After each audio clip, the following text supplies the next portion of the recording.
Hi అండి, welcome to back Siri traditional kitchen. ఈరోజు మన రెసిపీ వచ్చేసి పూల్ మఖానీ కర్రీ.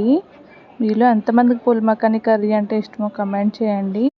అండ్ తప్పకుండా అయితే పూల్ మఖానీ కర్రీ అయితే తప్పకుండా ట్రై చేయండి, హెల్త్కి కూడా చాలా మంచిది.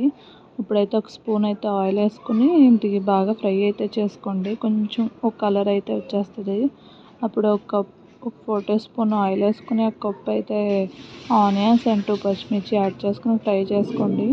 1/2 టీ స్పూన్ అయితే ఉప్పు వేసుకోండి, త్వరగా ఫ్రై అయిపోతాయి. ఇది కొంచెం ఫ్రై అవుతుంది కనుక ఇందులో జీడిపప్పు అయితే యాడ్ చేసుకోండి. పూల్ మఖానీ కర్రీలో జీడిపప్పు వేసుకుంటే టేస్ట్ అయితే చాలా బాగుంటుంది. ఇది కొంచెం ఫ్రై అయిపోతుంది అనగా 1 స్పూన్ కారం, 1/2 టీ స్పూన్ పసుపు, 1/2 టీ స్పూన్ సాల్ట్ అయితే యాడ్ చేసుకుని బాగా మిక్స్ చేసుకోండి.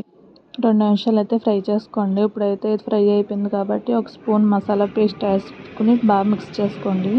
ఒక చిన్న గ్లాస్తో వాటర్ అయితే యాడ్ చేసుకోండి. ఒక 2 మినిట్స్ బాయిల్ అయిపోయాక మనం ఇందాక ఫ్రై చేసుకున్న పూల్ మఖానీ ఉంది కదండి, అదైతే ఇందులో వేసుకుని 5 మినిట్స్ అయితే కుక్ అవ్వండి. అంతేనండి, మన కర్రీ అయితే రెడీ అయిపోయింది. ఎంతో ఈజీగా పూల్ మఖానీ కర్రీ అయితే రెడీ అయిపోయింది.